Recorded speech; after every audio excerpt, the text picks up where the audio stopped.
Hey guys, पिछले video में हम लोग फाइल्स के अंदर आपको जितना सारा ऑप्शंस आपको देखने को मिलता है वो सारा ऑप्शंस हम लोग डिस्कस किए थे। और इस वीडियो में हम लोग क्या करेंगे, एडिट के अंदर आपको जितना सारा ऑप्शंस देखने को मिलता है वो सारा ऑप्शंस हम लोग इस वीडियो में डिस्कस करने वाले हैं। ठीक है, तो पहले चलो मैं एक काम करता हूँ, एक नया लेयर को क्रिएट करता हूँ। आप इस बटन से एक नया लेयर को क्रिएट कर सकते हो। जैसे कि आप देख ही पा रहे हो, यहाँ पर ऑप्शन आ रही है क्रिएट न्यू लेयर। ठीक है, तो मैं इसके ऊपर क्लिक करता हूँ। आपको मैं लेयर के कॉन्सेप्ट समझाऊंगा, कोई टेंशन लेने की कुछ बात नहीं है, लेकिन पहले मैं ये सारी चीज को आपको बता देता हूँ। तो ये तो आप बोलोगे कि क्या ये सब मेरे को समझ में नहीं आ रहा। तो मैं एक यहाँ पर एक नया लेयर को क्रिएट कर रहा हूँ। उसके बाद मैं एक ब्रश टूल ले रहा हूँ। ठीक है, अगर आपको ब्रश टूल नहीं पता तो मैं आपको बता देता हूँ अभी अभी के लिए कि ब्रश टूल, जैसे कि आप ये वीडियो में भी देख पा रहे हो, ब्रश क्या इसके लिए यूज होती है, पेंट करने के लिए। ठीक है, तो बस यहाँ पर भी सेम कॉन्सेप्ट है। जो ब्रश टूल क्या करती है, किसी भी पिक्चर के ऊपर पेंट करती है सिंपली। तो मैं यहाँ पर एक ब्रश टूल ले रहा हूँ। इसका कलर क्या है, ब्लैक। तो अगर मैं इस ब्रश से पेंट करूंगा तो क्या कलर निकलेगा, ब्लैक कलर निकलेगा। तो मैं यहाँ पर इसके पिक्चर के ऊपर क्या करता हूँ, तीनों बस ब्लैक कलर से तीनों दाग यहाँ पर बनाऊंगा, 1 2 3। ठीक है, अब आपको पता है कि अगर मुझे अंडू करना पड़ेगा तो मैं को क्या करना पड़ेगा, कंट्रोल जेड दबाना पड़ेगा। मैंने ऐसे यहाँ पर कंट्रोल जेड दबाया, एक चला गया। फिर से दूसरा दबा रहा हूँ, दूसरे वाला चला गया। फिर से एक दबा रहा हूँ, तीसरे वाला चला गया। अब मैंने यहाँ पर दोनों लकीरें खींचा था तो इसके लिए मेरे को एक और दबाना पड़ा। तो ये हो गया अंडू। अगर मुझे इसको रीडू करना पड़े तो क्या करना पड़ेगा, कंट्रोल शिफ्ट और जेड, ये तीनों दबाना पड़ेगा। आप यहाँ पर शॉर्टकट की देख सकते हो क्योंकि यहाँ पर रियल टाइम शो भी करेगा। फिर से मैं दबा रहा हूँ कंट्रोल शिफ्ट और जेड, देखो फिर से आ गया। कंट्रोल शिफ्ट और जेड ये वाला आ गया, कंट्रोल शिफ्ट और जेड ये वाला आ गया। ठीक है, यहाँ पर आप देख पा रहे हो, जैसे कि आप यहाँ पर देख पाओगे कि कंट्रोल और शिफ्ट दबा हुआ है। मैं यहाँ पर अच्छी एक्चुअली रीडू नहीं होगा फिर से, तो कंट्रोल जेड दबाया, फिर से ये आ गया। अब मैं यहाँ पर देख पा रहा हूँ कि कंट्रोल और शिफ्ट दबा हुआ है, यहाँ पर आपको दिखता है। अब मैं जेड दबाऊंगा यहाँ पर, जैसे कि जेड दबा, ये वाला फिर से ऑप्शन आ गया। ठीक है, अब मैं एक फिर से नया लेयर ले रहा हूँ यहाँ पर, और यहाँ पर मैं ब्रश टूल से एस लिख रहा हूँ। ठीक है, अब जल्दी के लिए आप एक काम कर सकते हो। अगर आप कंट्रोल ऑल्ट और जेड ये तीनों की एक साथ दबाते हो तो पहला बार ये अनडू का काम करेगा। फिर से अगर दबाते हो तो ये रीडू का काम करेगा। जैसे कि देखो यहाँ पर आप की का शॉर्टकट नोटिस करना। ठीक है, कंट्रोल ऑल्ट जेड चला गया, फिर से दबाऊंगा आ गया, अनडू रीडू। पहले बार दबाऊंगा अनडू करेगा, फिर से दबाऊंगा रीडू करेगा। ठीक है, तो उम्मीद है आपको ये तीनों ऑप्शन अनडू, रीडू और जो एक ही ऑप्शन है कंट्रोल ऑल्ट और जेड, ये तीनों का काम क्या है ये समझ में आ गया। एक्चुअली हम लोग एडिट के जो पहले तीनों ऑप्शन था, इस तीनों ऑप्शन को हमने डिस्कस कर लिया है अभी। तो जैसे कि आपने पहले देखा, अनडू कंट्रोल जेड से होती है, रीडू कंट्रोल शिफ्ट जेड से होती है, टॉगल लास्ट स्टेट ये जो मैंने अभी बताया आपको कंट्रोल ऑल्ट और जेड से होती है। ठीक है, अब ये मैंने किससे किया, ब्रश से किया था। तो यहाँ पर एक ऑप्शन आ रही है फेड ब्रश टूल। अगर मुझे ये इस ब्रश को फेड करनी है, मैं तो यहाँ पर इसको बना दिया हूँ। ठीक है, अब बनाने के बाद तो मैं इसको फेड नहीं कर पाता। ठीक है, कोई ऑप्शन नहीं है मेरे पास, तो यहाँ पर मैं इससे फेड कर सकता हूँ, फेड ब्रश टूल से। ठीक है, मैं यहाँ से इसका ऑपोसिटी वगैरह घटा सकता हूँ। ठीक है, जैसे कि देखो मैंने ऑपोसिटी घटाया, इसका ऑपोसिटी ये फेड जैसा ही हो गया करीब करीब। ठीक है, तो इसका अगर ऑपोसिटी में बढ़ाता हूँ तो ये थोड़ा थोड़ा फिर से डार्क होगा। यहाँ पर इसका ब्लेंड मोड का भी आपको बहुत सारा ऑप्शन मिलता है, यहाँ पर आपको बहुत सारा ब्लेंड मोड मिलता है। अब ये यहाँ पर हर एक किसी ब्लेंड मोड का काम क्या है ये मैं आपको बताऊंगा, क्योंकि यहाँ पर एक बहुत बढ़िया कॉन्सेप्ट आपको मिलेगा। क्योंकि अगर उस कॉन्सेप्ट के बिना आप ब्लेंड मोड कैसे काम कर सकती है ये आपको पता नहीं चलेगा। फिलहाल के लिए ये जान लीजिए कि ब्लेंड मोड क्या है, ये आपका एक लेयर को बैकग्राउंड के साथ मिला देती है, बस अभी के लिए ये समझ लीजिए। ठीक है, वैसे ये सारा ऑप्शंस आपको यहाँ पर भी मिलेगा। जैसे कि आप देख पा रहे हो मेरा ये लेयर सिलेक्टेड है, यहाँ पर आपको आप देख पा रहे हो कि ओपेसिटी आपको दिखा रहे हैं। अगर मैं यहाँ पर ओपेसिटी को कमाऊंगा घटाऊंगा तो ये इससे वो उस ऑप्शन के जैसे ही काम कर रहा है। यहाँ पर आप देख पा रहे हो सेम वही ऑप्शन यहाँ पर भी दिया हुआ है। ठीक है, तो इसके लिए आपको एडिट में क्लिक करके ये ऑप्शन में आने का कोई जरूरत नहीं पड़ेगा। ठीक है, अब उसके बाद आती है कट। कट के लिए भी आपको यहाँ पर आने की कोई जरूरत नहीं है। कॉपी, कॉपी मार्ज, पेस्ट ये आप कंट्रोल भी से भी कर सकते हो। इसके लिए आपको एडिट खोल के यहाँ से नहीं करना पड़ेगा। यहाँ पर एक ऑप्शन है कॉपी स्पेशल। ठीक है, तो मैं आपको ये ऑप्शन करके बताता हूँ एक बार। तो चलो इसके लिए क्या करते हैं, एक नया फाइल को ओपन करते हैं पहले। तो मैं यहाँ से ये वाला पिक्चर को ले लेता हूँ, ठीक है। तो मैं अब क्या करूँगा, इस पूरे पिक्चर को कंट्रोल ऑल, फिर क्या होती है, सिलेक्ट ऑल हो गया मेरा, ठीक है। अब मैं इसको कॉपी करूँगा, जैसे कि यहाँ पर था, मैं यहाँ से कट भी कर सकता हूँ, कॉपी भी कर सकता हूँ, जो मेरे को मर्जी है। मैं यहाँ पर कॉपी कर रहा हूँ, कट नहीं कर रहा हूँ। यहाँ पर अगर आप चाहते हो तो आप कट भी कर सकते हो, ठीक है। तो मैं यहाँ पर कॉपी कर रहा हूँ और उसके बाद मैं इस लेयर पे आके अगर मैं यहाँ से इसको पेस्ट करता हूँ, जो कि मैं कंट्रोल भी से भी कर सकता हूँ, लेकिन दिखाने के लिए मैं इस बटन के ऊपर क्लिक कर रहा हूँ। तो आपने देखा कि ये कैसे पेस्ट हुआ, ठीक है।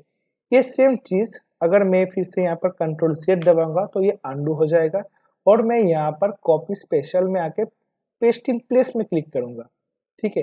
तो आप देख पा रहे हो कि ये ऐसे पेस्ट होगा, लेकिन पहले वाला में क्या क्या हो रहा था, अगर मैं इस एक्चुअली होता क्या है कि अगर मैं ऐसे इसको पूरा सिलेक्ट कर लिया, चलो मैं इसको थोड़ा सा डिफरेंटली सिलेक्ट करता हूँ, ठीक है। कंट्रोल D दबाता हूँ, डी सिलेक्ट हो गया। अब मैं सिर्फ इतना हिस्सा तक सिलेक्ट किया, ठीक है। अब यहाँ पर आता हूँ, कॉपी करता हूँ, यहाँ पर आके सॉरी यहाँ पर आके मैं इसको पेस्ट करता हूँ नॉर्मली, ऐसा पेस्ट हुआ। अब अगर मैं इसको पेस्ट स्पेशल के अंदर पेस्ट में क्लिक करता हूँ तो अब ये देखो, अब आपको थोड़ा समझ में आएगा कि ये दोनों में डिफरेंस क्या है। पहले वाला में बस नॉर्मली पेस्ट किया था, इससे क्या होगा कि ये रैंडमली पेस्ट हो जाएगा कैनवास के साइज के ऊपर। लेकिन अगर मैं यहाँ पर पेस्ट इन प्लेस पर क्लिक करूंगा तो ये क्या होगा कि कैनवास के किसी एक पर्टिकुलर रिस्पेक्टिवली प्लेस पे होगा, ठीक है। जैसे कि आप यहाँ पर देख पा रहे हो कि ये कैनवास की एक साइड को रिस्पेक्ट मतलब सैंपल लेके उसके बाद ये प्लेस हो रही है। लेकिन पहले वाला में क्या हुआ था, रैंडमली ये प्लेस हो गया था।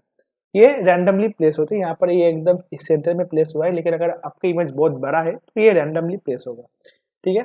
तो मैं इन दोनों लेयर को हाइड कर देता हूँ, इसको भी हाइड कर देता हूँ अभी। उसके बाद सर्च, सर्च अगर आप फोटोशॉप में कुछ लिखे हुए हो, ठीक है, या फिर सॉरी यहाँ पर ये सर्च ऑप्शन आपको दूसरे काम के लिए ये एक्चुअली होता क्या है कि समझ लो आप फोटोशॉप में एक ऑप्शन है लेकिन आपको वो मिल नहीं रही, तो आप क्या करोगे, यहाँ से क्लिक करोगे, यहाँ पर यहाँ से भी आप कर सकते हो कंट्रोल F दबा के, या फिर यहाँ पर आपको एक और ऑप्शन मिलेगा सर्च का, आप यहाँ से भी कर सकते हो, ठीक है। जैसे कि आप देख पा रहे हो, तो समझ लो मैं आपको देख बताया था ये ब्रश टूल है, तो समझ लो मुझे अभी ब्रश टूल मिल नहीं रही, तो मैं क्या करूंगा, BRUSH, आप यहाँ पर देख पा रहे हो ब्रश नाम के जितने भी ऑप्शन है यहाँ पर सारा ऑप्शन मेरे सामने अभी शो हो रही है, ठीक है। तो मैं अगर यहाँ पर ब्रश पे क्लिक करूंगा तो आप देख पाओगे कि ब्रश टूल मेरे सामने आ जाएगा। जैसे कि आप देख पा रहे हो कि ब्रश टूल मेरे सामने आ चुका है, ठीक है। और यहाँ पर भी एक ऑप्शन है सर्च, ठीक है, ये भी यही ऑप्शन है, ठीक है। तो अगर जब आपको सर्च करने का जरूरत पड़ेगा तो डेफिनेटली मैं ये तो नहीं बोलूंगा कि आप एडिट में जाके यहाँ से सर्च कीजिए या फिर कंट्रोल F आप दबा सकते हो, ये भी एक आसान तरीका है, कंट्रोल F दबाएगा तो ये वाला ऑप्शन आ जाएगा। लेकिन मैं नॉर्मली यहाँ पे क्लिक करता हूँ और सर्च बार यहाँ से ला लेता हूँ, ठीक है। अब दूसरा ऑप्शन है चेक स्पेलिंग, आप यहाँ पर अपना स्पेलिंग भी चेक कर सकते हो, जो आप टेक्स्ट वगैरह में लिखते हो तो अगर उसका स्पेलिंग में आपको कुछ मिस्टेक होती है तो आप वो काम भी यहाँ से कर सकते हो। उसके बाद फाइंड एंड रिप्लेस टेक्स्ट, अगर आप एक प्रोग्रामर हो तो आपको ये पता है कि ये बहुत बहुत काम में आते हैं कि एक्चुअली क्या होता है कि समझ लो आप एक बहुत बड़ा टेक्स्ट लिखे हो, उसमें आपको कुछ वर्ड्स को रिप्लेस करने कुछ अलग वर्ड्स है, ठीक है। तो आप तब उसी सिचुएशन में आप ये वाला ऑप्शन को काम में ले सकते हो, ठीक है। समझ लिए आप किसी टेक्स्ट लिखे हो कि I have to test Ram, आपको अब क्या करना पड़ेगा, आपने जो टेक्स्ट लिखा है सपोजली जो राम है, आप बहुत सारी जगहों पे ऐसे राम वर्ड आप लिखे हुए हो और आपको अब जरूरत पड़ रहा है कि आपको राम को चेंज करके श्याम लिखना पड़ेगा। तो आप एक काम कर सकते हो कि हर जगह को जाके राम को डिलीट करके आप सेम लिख सकते हो, या फिर ये ऑप्शन आप चूज कर सकते हो, यहाँ पर एक बार राम दबा दोगे और उसके ऑल्टरनेटिव में आपको श्याम दबाना पड़ेगा, तब ये ऑटोमेटिकली वो पूरा काम कर देगा, ठीक है। अब फिल, फिल क्या करते हैं ये मैं आपको अभी दिखाता हूँ, ठीक है। यहाँ पर मैं कंट्रोल D दबा रहा हूँ, कंट्रोल D से क्या होती है, डी सिलेक्ट होती है, ठीक है। ये डीसेलेक्ट हो गया। अब मैं इसको थोड़ा सा जूम कर लूंगा, ठीक है। अब यहाँ पर आप देख पा रहे हो ये एक बोट है, ठीक है। अब मैं चाहता हूँ कि ये बोट यहाँ पर ना रहे, तो मेरे को क्या करना पड़ेगा, पहले इस बोट को सिलेक्ट करना पड़ेगा। यहाँ पर एक टूल हम लोग को मिलते हैं पॉलीगॉन लासो टूल या फिर लासो टूल, बहुत सारे ऑप्शन है यहाँ पर, मैग्नेटिक लासो टूल, ठीक है। तो हम लोग एक लासो टूल या फिर आप कोई भी सिलेक्शन टूल ले सकते हो, मैं आपको सारे ये समझाऊंगा, टेंशन लेने की कोई बात नहीं है। तो मैं यहाँ से एक काम करता हूँ, सिर्फ ये बोट को यहाँ से सिलेक्ट कर लेता हूँ, ठीक है। अब मुझे क्या चाहिए, ये बोट यहाँ से हट जाए, लेकिन हाँ, जब हटेगा तब ये जगह सफेद या फिर ब्लैक कोई भी रैंडम कलर से फिल नहीं होगा। यहाँ पर जैसे आप देख सकते हो लेयरे है, ये जो पानी है, इस पानी से यहाँ पर मैं चाहता हूँ कि फिल हो जाए, ठीक है। तो इसके लिए क्या करना पड़ेगा, यहाँ पर एक ऑप्शन है फिल, ठीक है। तो अगर मैं यहाँ पर आके इसको फिल करूंगा, तो यहाँ पर आप देख पा रहे हो एक ऑप्शन आपको मिल रहा है कंटेंट, और आपको यहाँ पर बहुत सारे ऑप्शन भी मिलेगा, ठीक है। ऑपोसिटी 100% ब्लेंड बोर्ड नॉर्मल, तो मैं यहाँ पर सिंपली इसको ओके पे दबाऊंगा। अब उसके बाद देखो क्या होता है, शायद एकदम जादू जैसा चीज होगा, ठीक है। तो ये एक बहुत ही बढ़िया चीज है। वैसे मैंने यहाँ पर कंटेंट और से आपको फिल करके दिखाया, इससे क्या होता है कि फोटोशॉप क्या करती है, आसपास की जो बैकग्राउंड है, जो सिनेरियो है, उसको समझती है, उसके बाद इसको फिल करती है।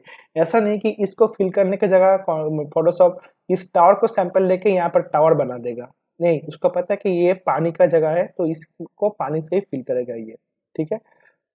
अगर आप चाहते हो कि नहीं, ये पानी से फिल नहीं होगा, मैंने कंट्रोल सेट दबा, ये फिर से आ गया। अगर आप चाहते हो कि कोई पर्टिकुलर जगह से ये फिल होना चाहिए, तब आप क्या करोगे, ठीक है। मैं फिर से कंट्रोल डी दबा रहा हूँ और लासो टूल को लूंगा। अब मैं क्या करूंगा, एक रैंडम सी ऐसे सिलेक्शन लूंगा यहाँ से, ठीक है। मैंने एक रैंडम सिलेक्शन लिया। अब मैं चाहता हूँ कि ये वाला हिस्सा इस टावर से फिल हो, ठीक है। तब मुझे क्या करना पड़ेगा, एडिट करना पड़ेगा। यहाँ पर कंटेंट और फिल नाम का एक ऑप्शन आपको मिलेगा देखने को। आप यहाँ पर देख पा रहे हो कि फोटोशॉप कहाँ कौन से जगह से सैंपल लेगा।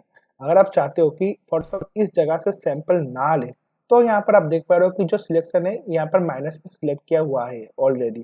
तो ऐसे अगर आप इसके ऊपर पेंट करोगे तो आप देख पा रहे हो कि सिलेक्शन डिक्रीज हो रही है, ठीक है। तो अगर मैं चाहता हूँ कि नहीं, मैं पानी से कोई सैंपल लेना नहीं चाहता, तो मैं पूरा सिलेक्शन को यहाँ से हटा दूंगा। अब यहाँ पर मैं प्लस के ऊपर क्लिक करूंगा, ठीक है। प्लस के ऊपर मैं क्लिक करूंगा और इस टावर को मैं सैंपल ले लूंगा, ठीक है। जिसका आप देख पा रहे हो कि मैंने टावर को यहाँ से सिलेक्ट कर लिया है, ठीक है। तो अब क्या करेगा, जैसे कि आप यहाँ पर सैंपल भी देख पा रहे हो कि फोटोशॉप अब इसको कैसे फिल करेगा, ठीक है ना। अब मैं इसको थोड़ा सा माइनस करता हूँ, इसको थोड़ा यहाँ से हटा देता हूँ, तो आपको समझ में आएगा कि फोटोशॉप इसको कैसे फिल करने वाली है, ठीक है। नहीं, पहले वाला ही लग रहा है अच्छा था, हाँ।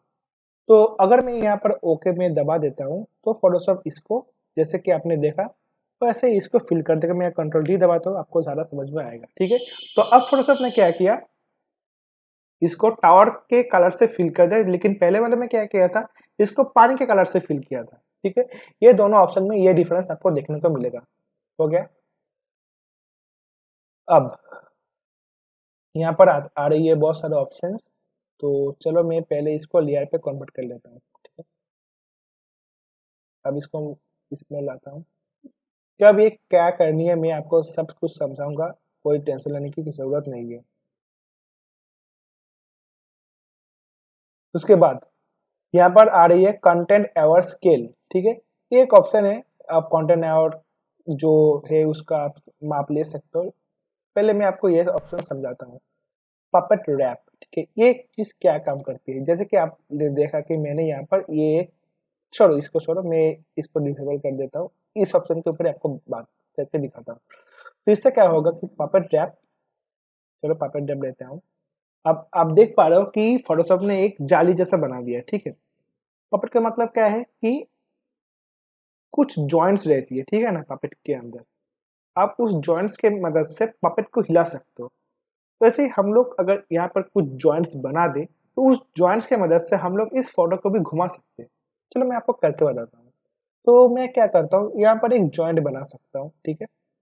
एक जॉइंट बनाया यहाँ पर और एक जॉइंट यहाँ पर बनाया। अब मैं क्या कर सकता हूँ, इस जॉइंट के मदद से मैं इस जॉइंट के रिस्पेक्ट में इसको घुमा सकता हूँ पिक्चर को, जैसे कि आप देखेंगे। ठीक है, अगर मैं इसको खींचूंगा तो ये बड़ा भी हो जाएगा, अगर छोड़ूंगा तो छोटा भी होगा।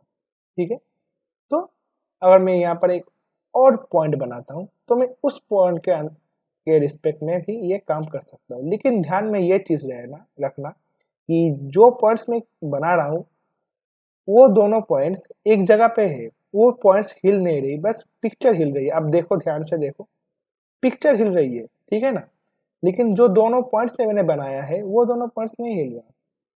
ठीक, तो यही काम है पपेट रैप का। मैं कंट्रोल Z दबाता हूँ इसको पहले जैसे में लाने के लिए।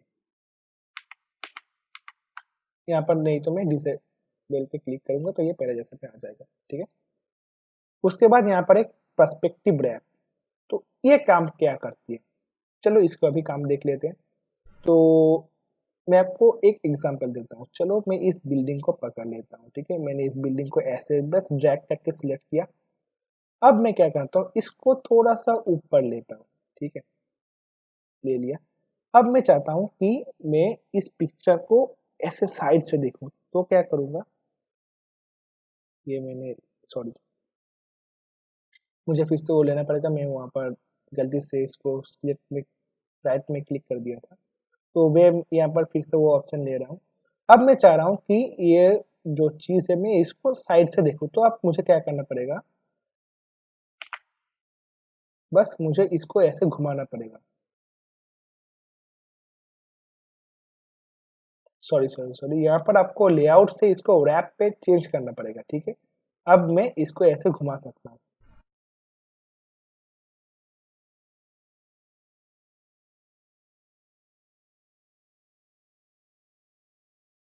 याद रखना, आपको वहां से लेआउट से उसको रैप पे चेंज करना पड़ेगा। जब आप उसको ऐसे रैप पे चेंज करोगे तब आप जैसे पर्सपेक्टिव में चाहो आप वैसे व्यू यहाँ से ले सकते हो। ठीक है,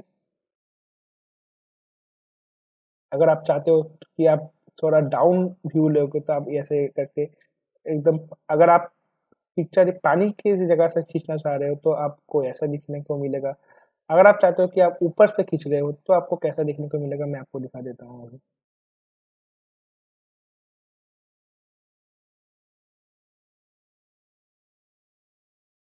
तो आपको कुछ ऐसा नज़ारा मिलेगा अगर आप टावर के ऊपर से इसको देखना चाह रहे हो तो। ठीक है, तो बेसिकली ये है पर्सपेक्टिव रैप। आप यहाँ पर इसको चेंज कर सकते हो। पहले आपको लेआउट में आके इसको ठीक सही करना पड़ेगा, इसका डायरेक्शन। उसके बाद यहाँ पर रैप में आने के बाद आप इसका लेआउट या फिर जो पर्सपेक्टिव है उस पर्सपेक्टिव एंगल को यहाँ से आप चेंज कर सकते हो। ठीक है, चलो मैं इसको फिर से डिसलेक्ट कर देता हूँ यहाँ से।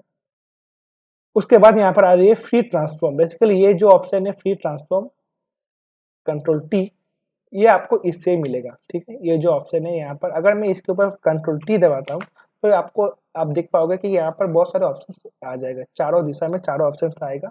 मैं आपको छोटा करके बता देता हूँ, जैसे कि आप देख पा रहे हो। थोड़ा सा छोटा कर लेता हूँ। ये देखो, यहाँ पर भी एक ऑप्शन आपको देखने को मिल रहा है, यहाँ पर भी एक ऑप्शन है, यहाँ पर भी एक डॉट है कॉर्नर जैसा, यहाँ पर भी एक है, यहाँ पर भी एक है, यहाँ पर भी एक है। अगर आप इसको ड्रैग करते हो तो ये चारों दिशा में एक साथ छोटा बड़ा होगा। इस साइड में भी सेम केस है, इस साइड में भी सेम केस है, चारों दिशा में सेम केस है। लेकिन अगर आप कॉर्नर पे लाओगे तो आप देख पा रहे हो कि एरो का जो शेप है वो थोड़ा बेंड हो चुका है। ठीक है, तो अगर आप ऐसे क्लिक करते हो तो ये रोट करेगा, जैसे कि आप देखो मैं यहाँ पर इसको ड्रैग कर रहा हूँ माउस को क्लिक करके, तो ये रोटेट कर रही है इमेज। ठीक है ना, अगर आप चाहते हो कि आपका इमेज सिर्फ इस साइड पे लंबा हो तो आपको क्या करना पड़ेगा, शिफ्ट दबा के इसको ड्रैग करना पड़ेगा। जैसे कि आप देख पा रहे हो कि अगर मैं शिफ्ट दबा के ड्रैग कर रहा हूँ तो ये एक ही साइड पे ऊपर नीचे हो रही है। ठीक है, अगर मैं यहाँ पर शिफ्ट और ऑल्ट दबा के इसको ड्रैग करूँ तो क्या होगा, ये ऊपर हिस्सा मतलब ऊपर वाला एज और नीचे वाला एज दोनों एक साथ या तो डिक्रीज होगा या तो इंक्रीज होगा। जैसे कि आप देखो, मैं अब इसको शिफ्ट और ऑल्ट यहाँ पर दबा रहा हूँ एक साथ, यहाँ पर आप देख पा रहे हो शिफ्ट और ऑल्ट एक साथ दबा हुआ है। अब मैं इसको इंक्रीज कर रहा हूँ, दोनों एज से एक साथ इंक्रीज हो रही है। और अगर जब मैं डिक्रीज करूंगा तो दोनों एज एक साथ डिक्रीज हो रही है। सेम चीज अगर मैं इस साइड के साथ करूंगा तो दोनों एज एक साथ डिक्रीज होगा, दोनों एज एक साथ इंक्रीज भी होगा। ठीक है, अब मैं यहाँ से फिर से इसको डिस्प्ले कर देता हूँ तो पहले जैसे में आ जाएगा। अब यहाँ पर ट्रांसफॉर्म में आप बहुत सारे ऑप्शन आपको देखने को मिलेंगे, जैसे कि rotate, scale, skew, distort, perspective, आपको बताया रैप। तो आपको यहाँ पर रोटेट 180 डिग्री, अगर मैं 180 डिग्री में इसे रोटेट करता हूँ तो ये पूरा अप डाउन हो जाएगा। उसके बाद यहाँ पर ट्रांसफॉर्म में आप इसको 90 डिग्री क्लॉकवाइज भी रोटेट कर सकते हो। तो आपको थोड़ा थोड़ा समझ में आ रहा होगा कि इसको क्या करते हैं हम लोग ट्रांसफॉर्म, ठीक है। अब फ्लिप हॉरिजॉन्टल, अगर मैं इसको हॉरिजॉन्टली फ्लिप कर सकता हूँ, फ्लिप वर्टिकल में इसको मैं वर्टिकली फ्लिप कर सकता हूँ, ठीक है। तो ये इसका काम है। उसके बाद यहाँ पर आ रही है डिफाइन ब्रश प्रीसेट, ठीक है। तो ये एक बहुत ही मजेदार ऑप्शन है, ठीक है। अगर मैं चाहता हूँ कि ये जो आदमी है इसका ही मेरे पास एक ब्रश आ जाए, ठीक है, तो क्या करना पड़ेगा? तो मैं इसको सिलेक्ट करूंगा, इस लेयर को, यहाँ पर आऊंगा, डिफाइन ब्रश प्रीसेट, ठीक है। यहाँ पर अननेम के नाम से एक ब्रश क्रिएट होगा, जिससे क्या होगा कि ये आदमी प्रिंट हो जाएगा। जैसे कि आप देख पा रहे हो ये ब्रश आया है।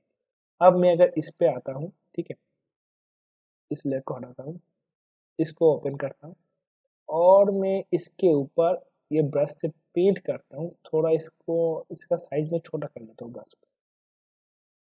तो आप देख पा रहे हो कि वो आदमी यहाँ से एक ब्रश बन गया, ठीक है। अगर अब मैं अगर इसको पेंट करता हूँ तो वो आदमी एकदम ब्रश जैसा एक पेंट होगा, ठीक है। तो आप इससे क्या कर सकते हो, कोई भी पिक्चर को एक ब्रश में कन्वर्ट कर सकते हो, ठीक है, और अपना खुद का एक ब्रश बना सकते हो, ठीक है। तो मैं अगर चाहते हो कि इस ब्रश डिलीट हो जाए तो आप काम कर सकते हो, यहाँ पर इस पर क्लिक किया, ब्रश को हटाया और यहाँ से डिलीट ब्रश पे क्लिक करो, ओके, ये ब्रश डिलीट हो जाएगा सिंपली, ठीक है।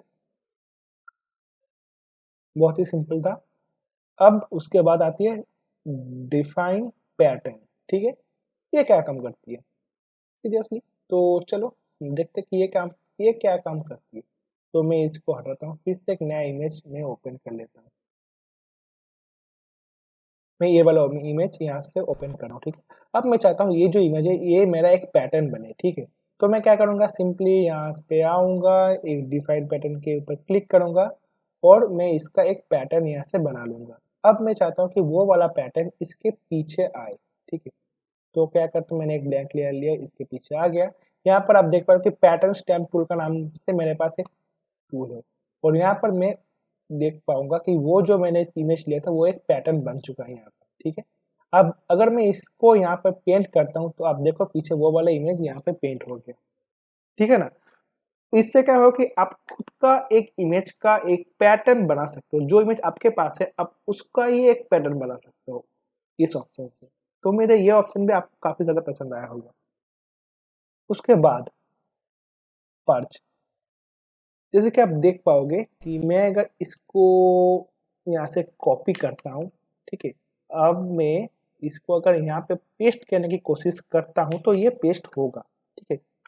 अब मैं कंट्रोल Z दबा रहा हूँ। अब मैं अगर यहाँ से पर्च में आके क्लिपबोर्ड को ही क्लियर कर देता हूँ, तो अगर मैं कंट्रोल V दबाता हूँ, जैसे कि आप देख पा रहे हो कि मैं V दबा रहा हूँ, तो ये पेस्ट नहीं हो रहा। और यहाँ पर भी आप देख पा रहे हो कि पेस्ट का ऑप्शन यहाँ से हाइड हो चुका है। बेसिकली क्या होता है, जब हम किसी चीज को कॉपी करते हैं तो वो टेम्पोररीली कंप्यूटर के क्लिपबोर्ड पे सेव होती है, ठीक है। तो पर्च ऑप्शन क्या करेगा, वो इसको क्लियर कर देता है। यहाँ पर हिस्ट्री है, ठीक है। अगर आप चाहते हो कि आप हिस्ट्री को क्लियर करना चाहते हो कि आप जितना भी काम किए हो अगर वो आप चाहते हो कि क्लियर हो जाए, तो आप इसमें भी क्लिक कर सकते हो, आपका सारा हिस्ट्री यहाँ से क्लियर हो जाएगा, ठीक है। उसके बाद यहाँ पर आती है प्रीसेट्स। आपको यहाँ पर बहुत सारे प्रीसेट्स देखने को मिलती है, ठीक है, जो कि आप अपने काम के वक्त ले सकते हो, जो मैं पे आपको काम करते वक्त बताऊंगा। अगर अभी बताया तो आप समझ में नहीं आएगा, ठीक है। यहाँ पर रिमोट कनेक्शन का भी ऑप्शन है, आप घर बैठे आपका काम अगर ऑफिस पे चल रही है तो आप घर बैठे भी वो काम को कंप्लीट कर सकते हो। उसके बाद यहाँ पर कलर सेटिंग्स का ऑप्शन मिलती है आपको, यहाँ पर बहुत सारे कॉम्प्लेक्स चीजें हैं, ठीक है। अभी ये आप समझ नहीं पाओगे। बेसिकली यहाँ पर आप देख पा रहे हो कि एसआरजीबी का भी एक चैनल है, सीएमआई का एक चैनल है। मैंने आपको पहले भी मैं बताया था कि सीएमआई के क्या होती है, ठीक है। यहाँ पर एसआरजीबी भी है, एसआरजीबी भी बहुत काम की चीज़ें हैं, ठीक है। ये बहुत हाई एडिटिंग के लिए यूज़ होती है, ठीक है। तो अभी फिलहाल इसको कैंसिल करते हैं। ये अगर आप अभी सीख रहे हो फोटोशॉप तो आपके लिए ये थोड़ा दिक्कत की बात होगा सीखने। तो मैं इसको आपको बाद में सिखाऊंगा, जब मैं ये सारे टूल्स और आपको कुछ अलग कॉन्सेप्ट बता दूंगा तब मैं आपको ये अच्छे तरीके से समझा सकता हूँ। तब मुझे भी समझाने में उतना दिक्कत नहीं होगा आपको और आपको भी समझने में उतना दिक्कत नहीं होगा। ठीक है? अब यहाँ पर आते हैं असाइन प्रोफाइल। यहाँ पर क्या होगा कि पहले में जो था वो था कलर सेटिंग्स और यहाँ पर आप क्या कर सकते हो, जो पिक्चर अपना अभी ओपन किया हुआ है आप उसका कलर सेटिंग्स को आप यहाँ से चेंज कर सकते हो या फिर उसका प्रोफाइल यहाँ से चेंज कर सकते हो या फिर बना सकते हो एक नया प्रोफाइल उसका। ठीक है, तो फिलहाल इसको कैंसिल भी करते हैं क्योंकि मुझे भी लगता है कि आपको शायद समझ में नहीं आ रहा है ये ऑप्शन। ठीक है, अब यहाँ पर कीबोर्ड शॉर्टकट्स क्या है आपको पता है कि फोटोशॉप में बहुत सारे कीबोर्ड शॉर्टकट्स यूज किया जाता है, जैसे कि मैंने भी अभी कुछ शॉर्टकट्स यूज कर रहे थे जैसे control Z, control shift Z, control V, control A, control C. ठीक है ना, तो ये बेसिक सा शॉर्टकट है। अगर आपको जानना है कि क्या है तो आप यहाँ से भी इसको देख पाओगे कि यहाँ पर आप देख पाओगे सारा शॉर्टकट यहाँ पर दिखा दिया हुआ है। कुछ नया फाइल को ओपन करने के लिए कंट्रोल एन, कंट्रोल ओ। ठीक है ना, तो अगर आपको एक अच्छे तरीके से इसको जाननी है तो मैंने एक ब्लॉग बनाया हुआ है, उसका लिंक मैंने डिस्क्रिप्शन पे दे दूंगा, आप वहां से ब्लॉग पोस्ट चेक कर सकते हो। वहां पर जो जो शॉर्टकट्स काफी ज्यादा यूज होती है मैं उसको अलग से वहां पर लिखा हुआ हूँ। ठीक है, जैसे कि मैंने आपको बताया कि control Z, control C, control V, इसके बाद कंट्रोल एफ से सर्च, उसके बाद बहुत सारे ऐसे शॉर्टकट्स है जो मतलब बारीकी से यूज होती है। ठीक है ना, बहुत बार यूज होती है, जैसे कंट्रोल टी, फ्री ट्रांसफॉर्म, ऐसे बहुत सारे शॉर्टकट्स है जो कि बहुत बार यूज होती है, तो वो मैं वहां पर दिया हुआ हूँ। अगर आप वो वहाँ पर शायद मेरे ख्याल से 10 से 15 शॉर्टकट्स है, अगर आप वो शॉर्टकट्स देख लोगे तो आपका एडोब फोटोशॉप में काम करने का स्पीड बढ़ जाएगा। ठीक है, वैसे भी बहुत सारे अलग शॉर्टकट्स भी है लेकिन वो उतना काम में नहीं आता, लेकिन मैं बिगिनर्स को यही रिकमेंड करूंगा कि आप वो वाला शॉर्टकट्स देख लो जो 10 से 15 है, तो आपको काम करने में आसानी होगा। उसके बाद मेनूस मेनूस तो वो वाला ही हिस्सा है। ठीक है, टूल बार क्या है आप देख लो, यहाँ पर आपको एक एक्सटेंडेड टूल बार मिलेगा जो कि आप कस्टमाइज भी कर सकते हो और जो ऑप्शन आपको यहाँ पर भी मिलता है। ठीक है, एडिट टूल बार, सिंपल। उसके बाद यहाँ पर एक ऑप्शन आती है प्रेफरेंस, ये एक काम का चीज है लेकिन उतना भी आपको एडिट करने का जरूरत नहीं है अगर आपका काम में नहीं आ रहे हैं। ठीक है, यहाँ पर आप बहुत सारे ऑप्शंस देख पा रहे हो लेकिन अगर मैं यहाँ पर जनरल पे क्लिक करूंगा तो आपको सारा ऑप्शन एक साथ एक ही पैनल पे दिखेगा। ठीक है, ये जो जितना सारा ऑप्शन है ये सारा ऑप्शन आपको जनरल पे दिखेगा, तो मैं क्लिक करता हूँ। यहाँ पर आप देख पा रहे हो जितना सारा ऑप्शन वहां पर नीचे दिया हुआ था ये सारा ऑप्शन यहाँ पर अवेलेबल है। ठीक है, अब यहाँ पे आप देख सकते हो कि बहुत सा कलर पिकर का है, ह्यू कलर पिकर का, इमेज इंटरपोलेशन, बहुत सारे ऑप्शन यहाँ पर दिया हुआ है लेकिन आपको कुछ ऑप्शन के साथ अभी छेड़खानी करने की जरूरत नहीं है। जब जो ऑप्शन को आपको चेंज करना पड़ेगा तब आप सिर्फ उसी ऑप्शन को चेंज करना, नहीं तो आप समझोगे कि यार क्या हो गया मेरे साथ, काम क्यों नहीं कर रहा है ये। यहाँ पर इंटरफेस, इंटरफेस में अगर आपको काला रंग अच्छा नहीं लग रहा तो आप ये वाला ऑप्शन चूज कर सकते हो। ठीक है, जैसे कि मेरे पापा है जो कि फोटोशॉप 7 से यूज करते आ रहे थे, तो वो क्या करती थी कि जब भी फोटोशॉप नया इंस्टॉल किए थे, फोटोशॉप क्रिएटिव स्टूडियो एक आया था CS वर्जन, तो तभी से मेरे पापा ऐसे सफेद वर्जन ही यूज करते आ रहे, तो वो इसको सफेद कर लेते, पता नहीं उसको अच्छा लगता है, तो ऐसे ही ये चीज है। ठीक है, तो मैं तो भाई प्रोग्रामर हूँ, कोडिंग करता हूँ, तो इसलिए मेरा काला ऑप्शन ही मतलब काला रंग ही मेरा सूट करती है मेरे को।